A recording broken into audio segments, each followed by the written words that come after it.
Hey everyone, this is Ariel, and I am the CEO and founder of Goldface Family. And I wanted to introduce myself and give a little bit of background information because we have a lot of things going on all at once.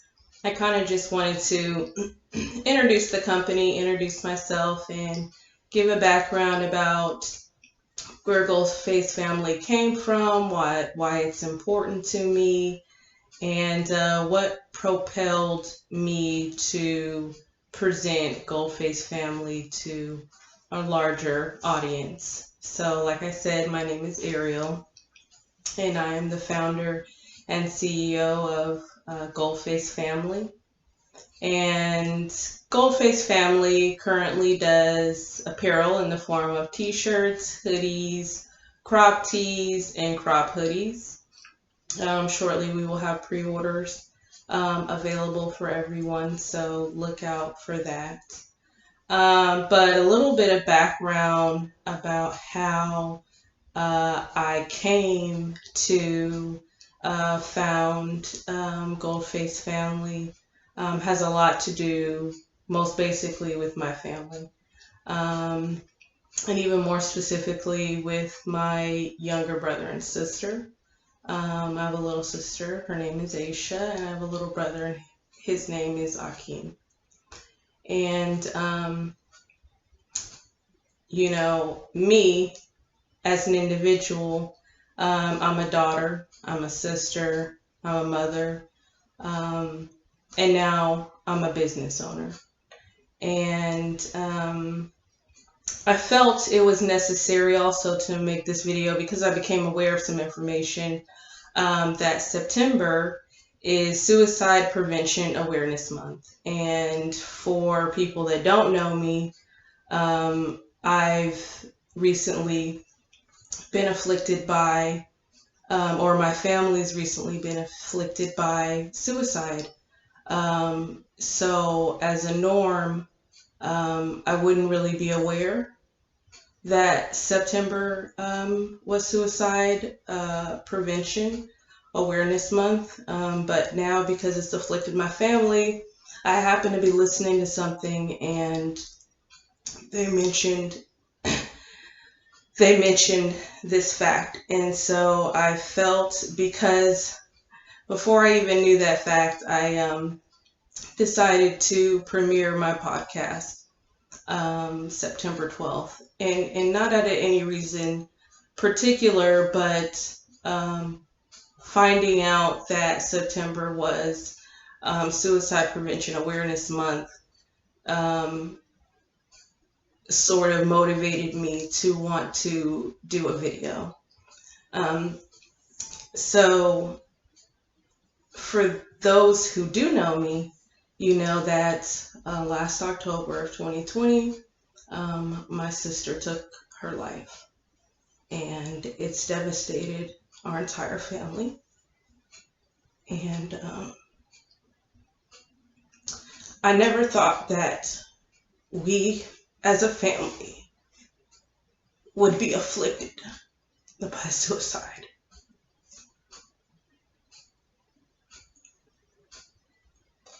There are tons of stereotypes about being black and being strong and having an expectation of being both of those things all the time and never having a breaking point. So, especially as a black woman, there is an even greater burden to a greater burden of expectation and a greater burden of acceptance. And because that is constant, some people just can't weather those storms as they're expected to do. So I never anticipated that our family would be afflicted so closely by suicide. And I feel it's important to share because I feel like part of the reason why my sister did what she did was because she felt not only alone, but also muted. And by that I just mean, again, as a person of color, there is sort of an expectation of just carry on, right? You know, keep quiet those things that make you sad or keep you low, and just kind of pick up and move on. And I hate that she felt that she could not reach out to more people and be more vocal about the trials and tribulations that she was going through. I wish that she wouldn't have felt a sense of embarrassment or shame, because I feel like that's what most people feel, and then they keep things to themselves because they don't want other people to judge them. And I hate that she felt like she couldn't be the most honest, vocal, whole woman that she deserved to be. And what makes it sad is it's always in death when you see how many people care for you and how far people will reach for you. But it's no matter once you're gone. It's only a matter when you're alive. But I wish she would have known how much she was loved and she was cared for, and how much people were willing to do for her to help her.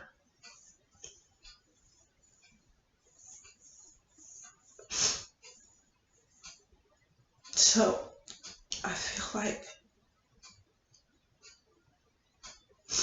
obviously there's tons of people that feel alone, but I feel like you would be better off finding one person that you trust and that will listen to you, and then you just tell them how you feel. And don't allow yourself to be alone, because the silence can be deafening. It can be incredibly. Silence in isolation can be a really harmful place to be. When it's quiet, when you're alone, it can turn into a really bad situation. So I would encourage anyone who's really low like that just to not be alone, and talk to someone that you trust with your secrets or with the things that plague you or plague your heart or plague your life. And don't try to carry that shit by yourself, because that shit doesn't always work out. I mean, you're stronger in numbers. So just find other people who, or find someone who cares for you enough and share with them,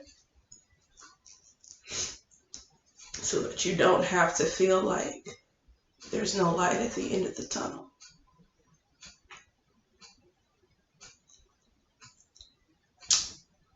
And I've never spoken about this publicly because I'm very guarded with my life. I'm very guarded with the people that I love in my life, and I enjoy a lot of discretion in my life. But I feel like one of the lessons in losing my sister was I'm too guarded. I keep too much to myself. I do not let anybody in, and it's not beneficial to me. And I dislike that I have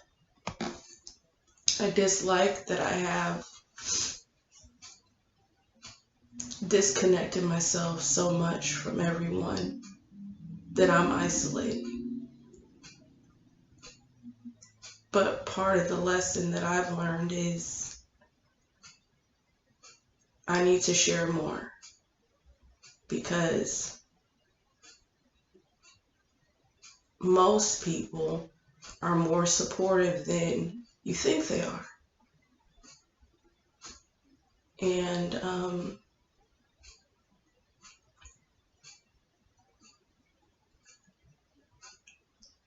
I feel like I don't feel like, it bothers me with suicide, because I feel like in many ways it's a selfish action. But when it comes to my sister, I say I can understand, because I can understand despair. I understand desperation. I understand oppression. I understand feeling like there isn't an end and it's all bad all the time. So I understand from that perspective. And because I know details, it's easier for me to put myself in her shoes and think how she may have been thinking about the trajectory of her life. And I'm not mad at her, because I feel like no one else had to live her life but her. No one else has to live our lives but us. So I can't judge her and be mad at her because of how she felt like, or what she felt like life had in store for her. I can't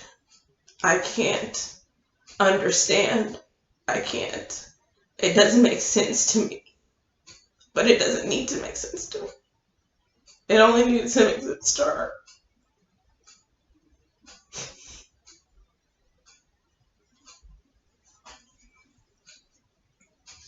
And I hate that for her. So before my sister passed, I was 4 weeks into mortuary school, because I was so steadfast on being an embalmer and a funeral director. And I was 4 weeks in, and I went to my sister's house because my mother called me and told me that no one had heard from my sister. And I had texted her the night before because it was chilly that evening, and I texted her to, ask her, was she cold? Was she chilly at her house, at her apartment? And she didn't text me back, but I just figured, she was probably working or just busy. And my mother called me the next day and said, have you heard from Aish? And I said, no. I said, I texted her yesterday evening and she didn't text me back. And so she said, okay, we'll go over there because her job has called me. And I said, okay. So I only lived like 6 or 8 minutes from her at the time. And I drove over there, and before I got out of the car, my niece called me and she was like, hey, Ariel, what's going on? And I just said, I just got to Aisha's house, and I'm going to go upstairs and, knock on the door and see if she's there. And she said, yeah, I tried to call her, but she didn't answer. So she said, yeah, just call me back and let me know. I said, all right. And it was like a few weeks before this, my sister called me and she was like, yeah, I'm going to give you my key, give you my spare key so that you can take care of the cat when I go out of town. And I said, okay. I didn't think anything of it. I thought, okay, me and my son will go and we'll check on Mr. Kitty. And so we went over there several weeks before, got the key, hung out. And so, like I said, this day, in October, I went and I ran, I just kind of jogged up the stairs and I saw her water jugs outside her door. And I just thought, that's odd. I don't think she would let them sit, at the door. But I also didn't think that much of it. Just thought maybe she just didn't feel like getting them. And so I knocked on the door and kind of, you knock, but you're still going in at the same time. So I knocked and I, twist the door, and it was locked.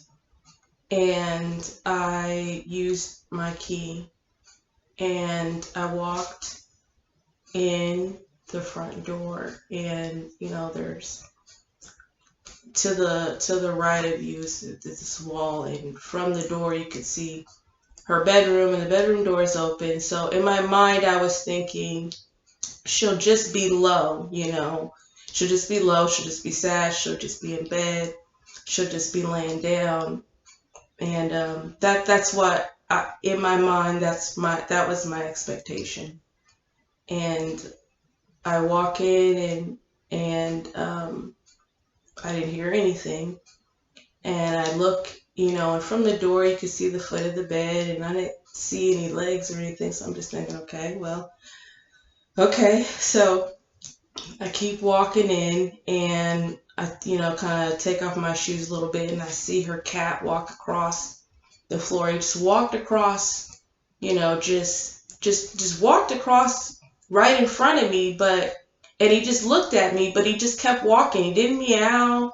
He didn't do anything. He just walked in front of me, and I was looking, I said, Aisha, and I'm walking in, and, to the left, was the kitchen, forward is the bedroom, and to the right is the kitchen, forward is the bedroom, to the left is, after a wall, is the living room. And I walk in, and I'm looking at the bedroom, and out of my peripheral vision, I can see her. And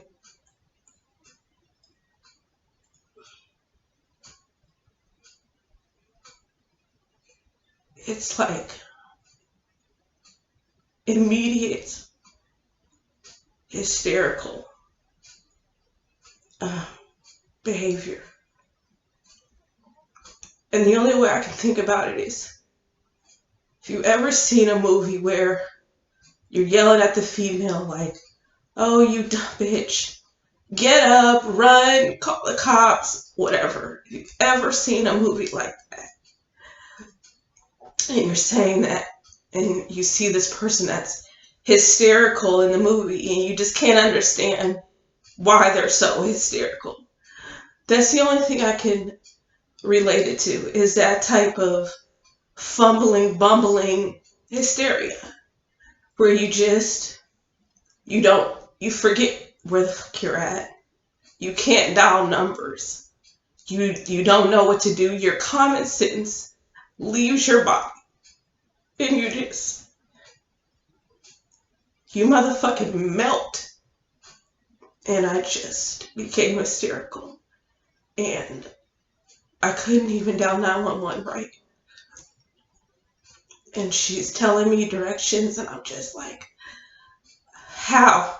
To something simple the person would tell you to do, and normally you wouldn't think twice about it. But for me, it was like, what? How do I do that? And you're really hysterical. And you're shocked. And you're so shocked that you can't even be afraid. Like, you're not afraid that someone else could be there. You're just so fucking hysterical because you can't believe your eyes. And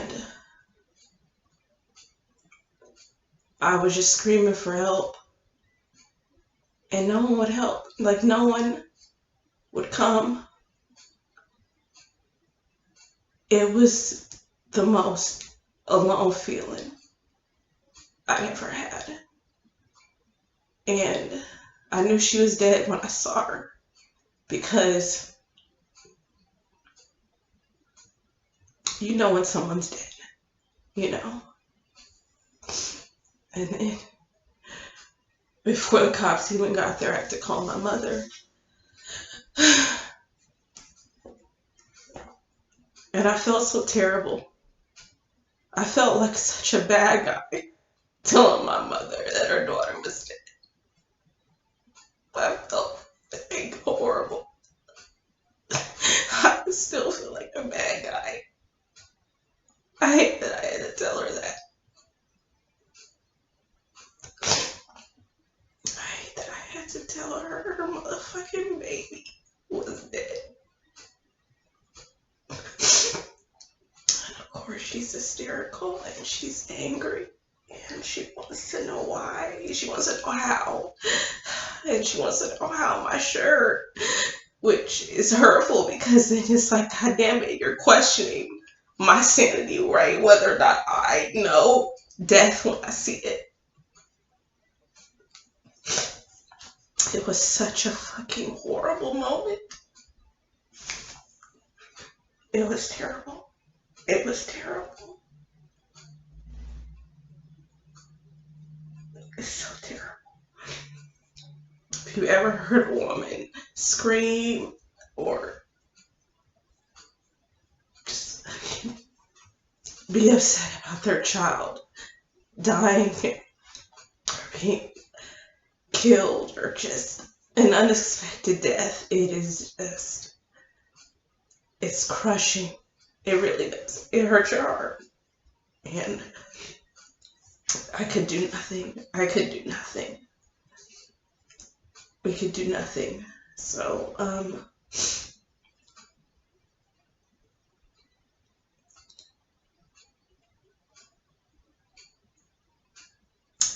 that was probably one of the hardest days of my entire life. By far. Not even probably, but it was. Because then I had to tell my son that his auntie that he had just seen a few days prior, they had just done an activity together, and I had to tell him, that his auntie was dead. And that was really sad. That was really devastating for him.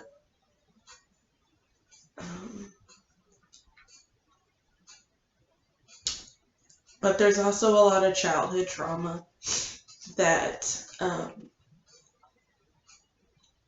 that we as children, me, Ish, and Akeem, experienced.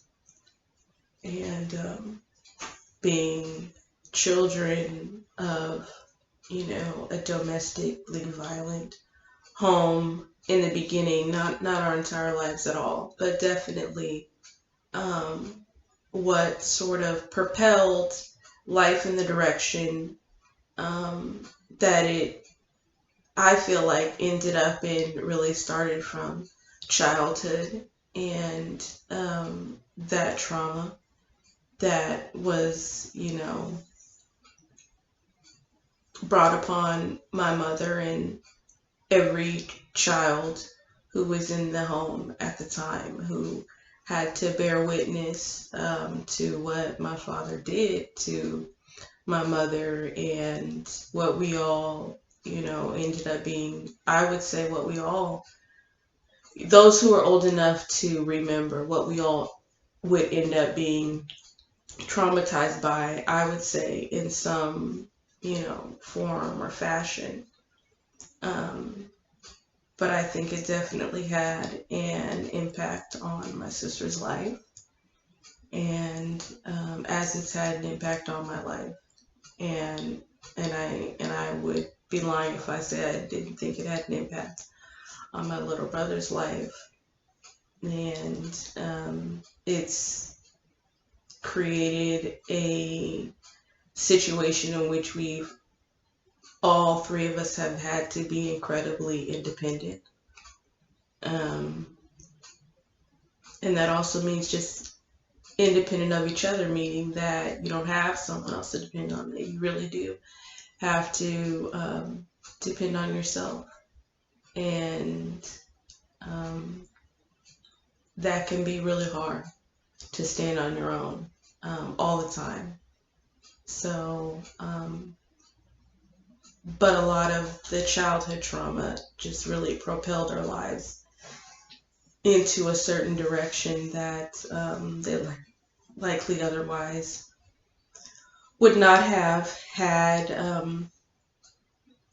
my father not done the incredibly despicable, disgusting, violent things that he did. And I don't want to say that all, because I don't want to say everything, because this isn't about that part of my life. This is more about how my sister's passing really changed the trajectory of my life. Because like I said, I was in my 4th week of embalming and funeral directing when I found my sister dead. And after that, I was really turned off to the profession. There's nothing wrong with it. I think it's an excellent career option, to be perfectly honest. But I feel like I don't have the passion to deal with death, but more specifically, I'm still very hurt by my sister's passing, and I don't think that I can sit and interact with families and listen to them tell their stories, or listen to them talk about their loved one without me becoming emotional. And you have to be able to detach yourself, and I don't know if I can do that yet, because I'm still very, very, very upset about her passing. So I don't want to I don't want to interact with families and be as emotional as they are, or be emotional with them when I need to be the person who has control of the room. And the other part is that besides a stage funeral, I'd never seen a dead body in person, and I've never before my sister's passing, I'd only ever seen my father's dead body. Before that, when I was like 9, my oldest brother was killed, and I couldn't look at his body in the casket. And so the next time I actually saw a body up close, a dead body, was when I was like 21, 22 years old. My dad passed away. But you can preface yourself for that. It's the difference is seeing a dead body in a state that you don't anticipate. And because every single time I would do a lesson, or we'd be talking about embalming in the funeral business, the only thing that could come to my mind was my sister. And every single time I do an assignment, the only thing I could think of was her. And I can't concentrate like that. So I just felt like this is too close to home. It's too close to a personal event for me. It's too close of a personal event for me to be associated with it right now. So I'm really close to getting my degree. And I kept going for, many weeks after, because my thought was, if I stop, then I'll dwell in my sadness and that will be bad for me, and I'll go dark. And I don't want to do that, because that's where she was. And based on, her other actions, I don't think that that's what she wanted for me. So I felt like it was best for me to keep moving forward with something that was interesting to me, but also very challenging for me, and that would keep me almost distracted, so that I didn't have time to dwell and sit around and feel sorry for myself. So a long time ago, I just was doodling and I created this symbol, and that's the company logo. And it's an A because, obviously, Ariel, Aisha, Nakeem. So my mother's children had A names. And so it's an A and the infinity, because I feel like me, my brother, and my sister will always be, have this infinite bond, right? We have the same mother and the same father. And for me, that just means like I'll be closer to them in blood than I could ever be to anyone else when it comes to my siblingship. And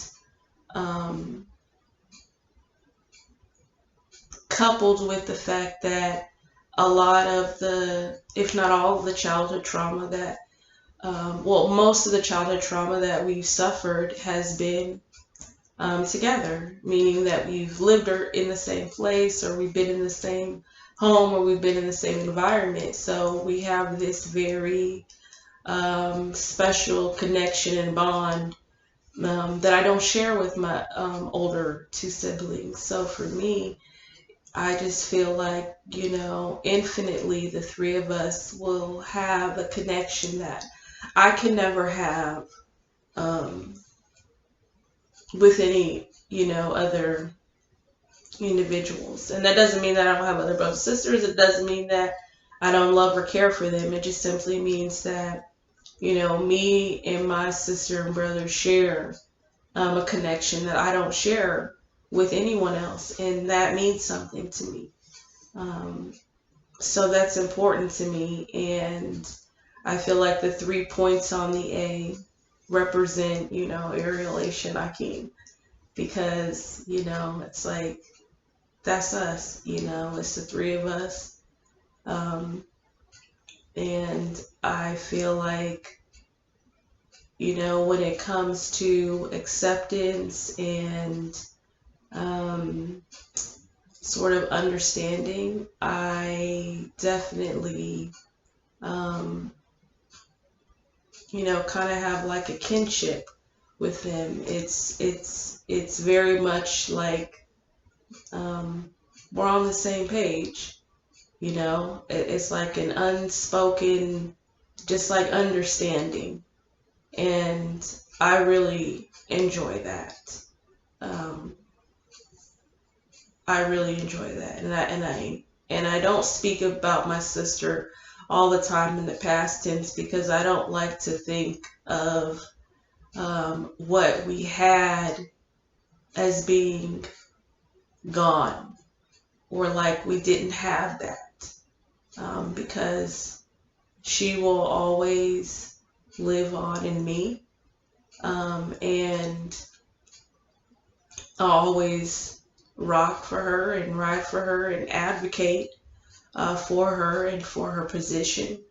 And, I'll advocate for what she was about, which was definitely love and kindness and consideration. And she was definitely a free spirit, and she was incredibly selfless. And that's the one word that comes to my mind when I think of my sister is selfless, because even in her act of selfishness, she was still selfless in other actions. And I don't know anybody that's been as selfless as she has to her family. And I think that how selfless she was to her family is something that we will all miss, and it's something that will definitely be noticed, because her presence was noticed, so her absence is always noticed, it's always noted, and it's really unfortunate, because we all lost, and I hate that, especially for her children, and I hate that for our family.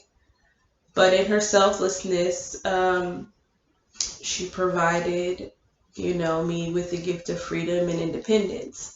And in that, I just mean, not having to be in a situation in which I was oppressed, or which I had to be under someone's thumb.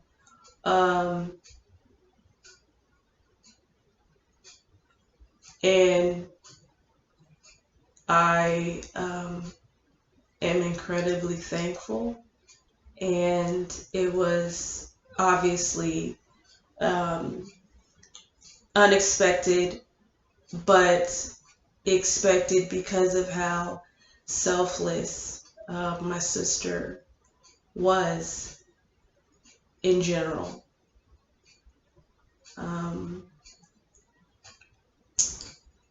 So where in life that put me is I had developed that logo symbol, and I didn't think of it as a logo. I just thought of it as, here's this really cool symbol that I've created, and I don't know.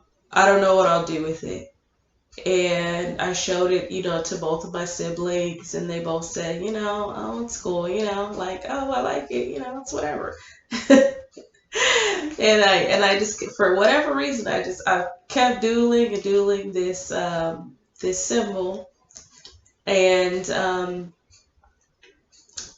when I was thinking about whether or not I wanted to finish my last quarter of school, I was thinking like, okay, this isn't what I want to do. I'm not going to be happy. I don't want to go in and deal with dead bodies. I don't want to see that. I don't want to be upset by that. So what am I going to do? And I thought, you know what?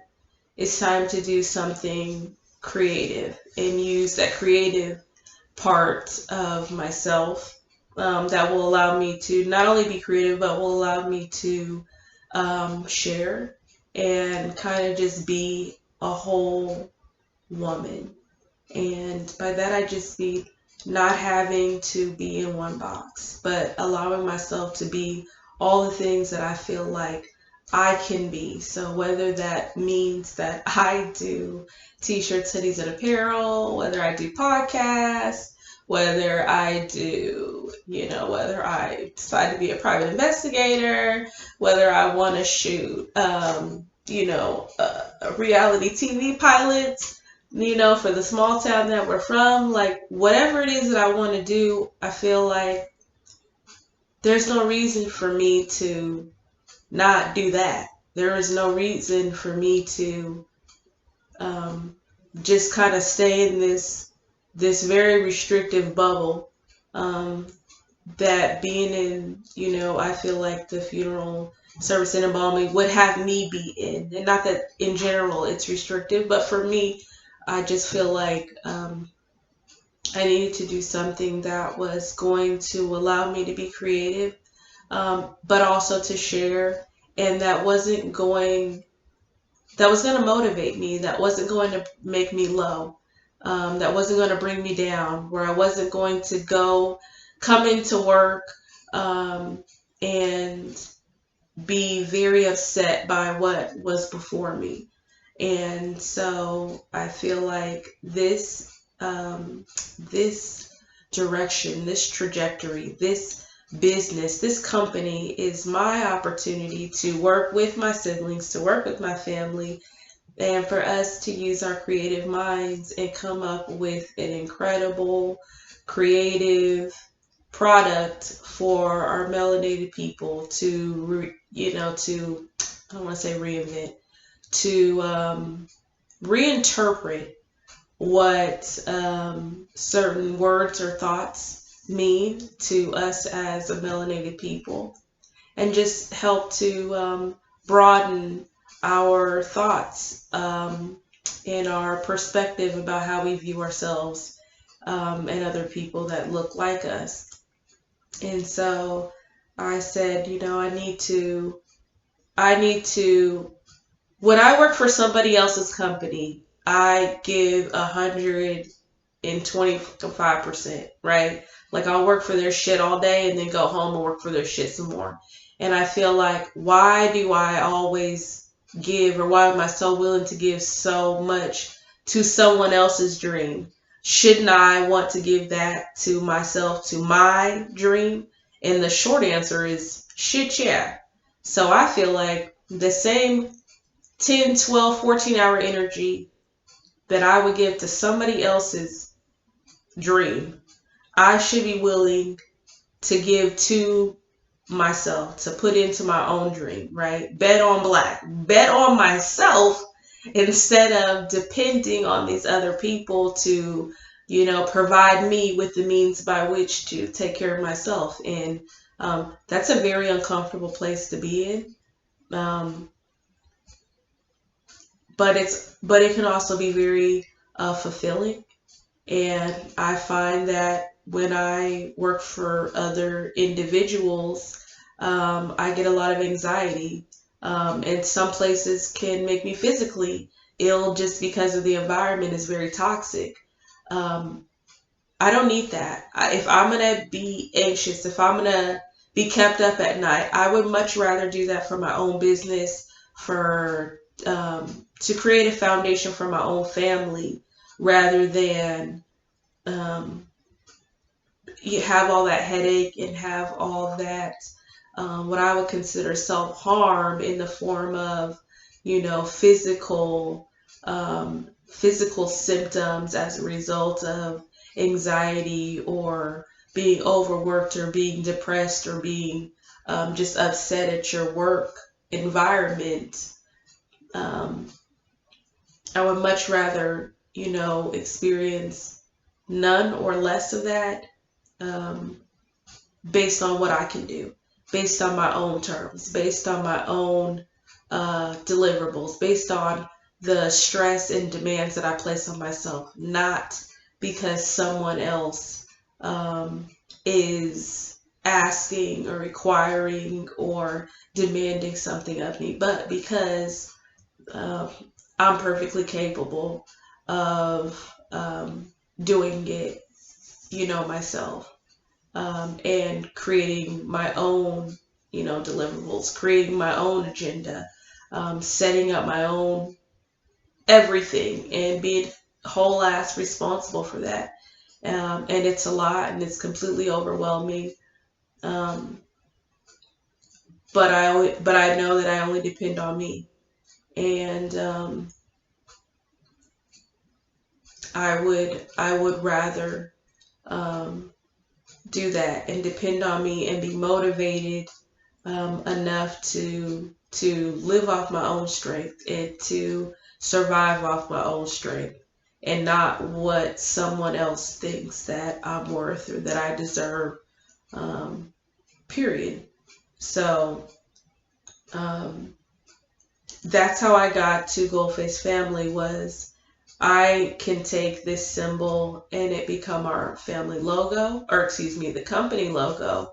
And my little brother, he has this song that he made, and he shouts out, he says, "Shout out to the Gold Face Mob." And when I was trying to think of a company name, I was like, okay, well, I don't want to be a mob because we're not a mob, right? We're a family, and I felt like that was more suited for what it is that I feel like we represent and what it is that I want to showcase. Is a gold face family, and for us, gold simply means, or gold is another way of saying black, right? Instead of saying black, we say gold. Um, because we shine like gold, because we are gold, because gold is number one. And, when we're in that sunlight, when we're in the bright light, we shine just like gold does. And it's a precious metal, and we're precious people, and we should view ourselves as such. And so when I speak about gold faces, that's what I mean. And when we speak about a gold face family, that's you and your gold folks together. You, your children, your mom and your daddy, your sweetheart, your whoever. Those are your gold faces. And that's what we want to showcase, is the beauty of our gold faces, and that's all of us, period. Not just my gold face family, but your gold face family too, because they're all beautiful. And the other part of gold face family, besides our apparel of t-shirts, hoodies, crop t-shirts, and crop hoodies, is my podcast, which is Airing It Out with Ariel. And that just is me speaking from the perspective of a golden girl from Alaska, which many people, for whatever reason, don't believe that Black people come out of Alaska organically. They do. We did not all end up there because of military. But yes, so I'd like to bring, my life experiences, and my knowledge and my thoughts from the perspective of a golden girl from a place like Anchorage, Alaska, which is the biggest city in a big city, which is really small, but in the biggest state in the United States. And it's a very unique place, and I would say it's even more unique to find a golden girl from Alaska. And obviously there's plenty of us, but just in the wide open, right? It's kind of like almost like a unicorn situation when you tell somebody where you're from, they're like, Alaska, how did you get there? It's like they're surprised, like, oh, I didn't know there's Black people in Alaska. That's literally damn near 98% of the time, that's the first thing that comes out of a gold person's mouth is, I didn't know there was Black people in Alaska. And so I feel like, I don't feel like, I know, because I've lived, coast to coast, and so I've seen a lot of the same things, but there's a lot of uniqueness where I'm from. So I like to share my knowledge and experience and parts of my journey, because otherwise, who the hell else will, right? If I don't tell my story, if I don't share things about my sister, if I don't share things about my mother and her journey of strength, who will tell the story of us, what I call this matriarch made gold face family? No one. And I think that it would be of a great disservice to not share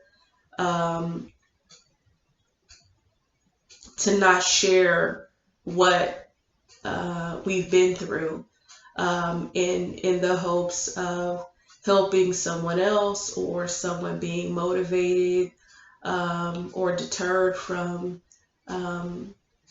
engaging in something harmful, or be motivated to, change the trajectory of their life in a positive manner. Uh, and I hope for the positive things. I hope by my sharing, people are more understanding of how, of why I, move the way that I move, or with the way that why I speak the way that I speak, or why I respond the way that I respond, why I interact the way that I react. Those are not baseless um, positions or perspectives. They definitely come from my experiences and my exposure in life. And so how I operate is very, very, very much motivated and very much kind of directed by how my upbringing was, especially my early parts in life. So my podcast just allows me to, share things from my perspective, which I will admit can be very ignorant at times, because when you're from someplace very small, your exposure is very limited. So when you see or you hear things in bigger cities, or not bigger states, but bigger cities, it can kind of seem unbelievable because you don't experience those things.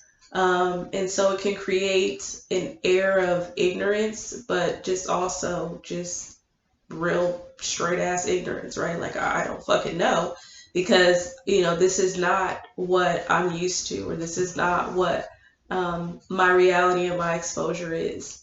And so I just want to share that. And with airing it out, I don't want my podcast to be heavy.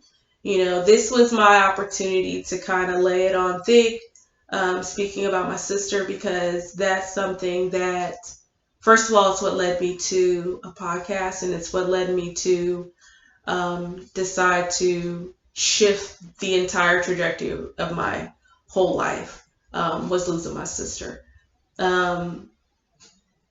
But this was the opportunity for me to share how I got here, and why it is that I'm doing what I'm doing, and why it is that I feel the need to share, because she didn't get to share, and I'll likely be one, if not the only person, who will share the things in her life that she felt she couldn't. And I'm not afraid to do that. I'm not embarrassed to do that, because she deserved for people to know how she was oppressed and what she felt. And she didn't deserve to feel like there's an expectation that she be quiet or silent about what she was going through. She deserved to feel like she could speak about what her life was and what she was dealing with, and be supported by those people who would support her. And because she didn't get that opportunity, I definitely feel like it's my place to make sure that she's not forgotten, and what she experienced isn't just swept under the rug. But also, the podcast is meant to be more light, because I feel like my purpose is to lighten things up. I always walk in an air of very seriousness, and I want my podcast to be when I can be free, and when I can be very light, and when I can be unedited, and when I can ask a lot of questions and be entertained and entertain. And so for me, a podcast is really the therapy that I'll likely never get, because I'm so picky, and because I can find fault in anything. So for me, this is like talk therapy. This will be therapeutic. I hope, for me to be able to have these light, airy, fun, and conversations and exchanges, but also, um, share, um, share serious things, when the time is appropriate. But for the most part, keep it very light, keep it very fun, keep it entertaining. I want my podcast to be, something that you want to listen to, even if you're just listening passively, because you could just enjoy, the conversation, and that's what I'd like. So that's what I look forward to being able to be the very light-hearted, fun, and funny, and joking, and nosy Ariel that I enjoy, being for, an hour, a week, just to kind of help me speak about the things that I don't get to talk about, period, or that I don't really talk about at all with anyone, anymore. So I look forward to that. I'm stupid nervous, but I'm also, excited to share and to allow others to share, but also to allow others to ask questions, because I don't feel like I have anything to hide, and I want to be open to sharing. And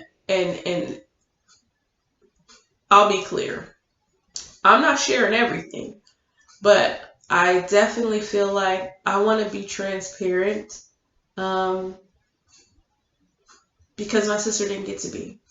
So I feel like, I don't live a life in which, I have to hide shit.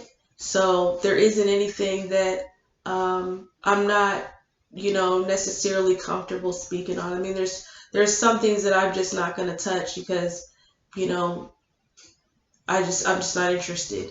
But there's, if I'm bringing up, the topic, then, it's open for discussion. So, some of those topics that we're going, to discuss, I think kind of the basics are going to be sex and love, parenting, community, finances, employment, school, siblingship, and your other ships, right? Your relationship, your boyfriend girlfriend ship, your marriage ship, um, your parentship, right? Your relationship between you and your parents, old versus new. Um, a lot of those things, I feel like are kind of the everyday topics that people discuss, but I also feel like, there's a lot of there's some of these topics like siblingship. Um, and when I say school, school could be, your kid's school, right? How you would interact, or how you do interact, with your kids at school or their teachers. But siblingship is, kind of forced me to look closer at, those sibling bonds. So just having that conversation, looking at those sibling relationships, and just analyzing those. Those are just some. But every time, I'm in a thoughtful, place, I always think of, oh, okay, what about this? Okay, what about this? So I'm constantly thinking of different, topics or questions, or, things that, would be interesting to discuss. And, I'm hopeful to have a guest, hopefully every week, not the first week because that's an introductory week, but hopefully after that, hopefully every week or every other week. I absolutely hope to have a guest to come and allow me to interview them, and me to ask, lots of questions of them and to get their perspective and their thoughts on the topic. The other part of my podcast is in the last 10 or 15 minutes of my podcast, maybe even less than that. I want to do like a yes or no segment where I will allow the audience or the viewers to ask me one yes or no question about the next week's topic, right? So if next week's topic is sex, then I will take one yes or no question related to that topic, which is sex, which would be sex if sex was a topic. I'll take one yes or no question, and the only answer that I can give is a yes or no, and I cannot elaborate, and I will not elaborate on my answer until that next week. So it'll give you all the opportunity to ask maybe a salacious question, get a yes or no answer, and then you'll get to hear me, break down that answer the next week as we discuss that topic. But I think it's just an interesting way. It gives you kind of food for thought, something to think about, a way for you to think about, oh, well, what would my answer be? How do I think about it? And maybe you start out one way, at the beginning. On that Sunday, you feel one way, and then, by Wednesday, you're like, you know what? I don't know. You're second guessing yourself. So it just kind of gives you something to ponder. So I'm really excited about the yes or no segment because it gives me the opportunity to answer your questions, but also just be more vulnerable because I don't know what the hell you're going to ask me, right? I will have no idea what's going to come out of your thumbs. So, hopefully you know how to ask yes or no question, and then hopefully you ask one that's interesting so that, you kind of, you're on a cliffhanger. So like I said, moving forward, we've got, our apparel, Goldface Family apparel, which would be our t-shirts, our hoodies, our crop t-shirts, our crop hoodies for men, women, and kids. And we'll have pre-orders. We should be doing pre-orders by the end of this month, so I'm super excited about that. But like I said, this video is definitely an introduction to Goldface Family. It was a way for me to introduce myself. It was a way for me to tell the story of how I arrived here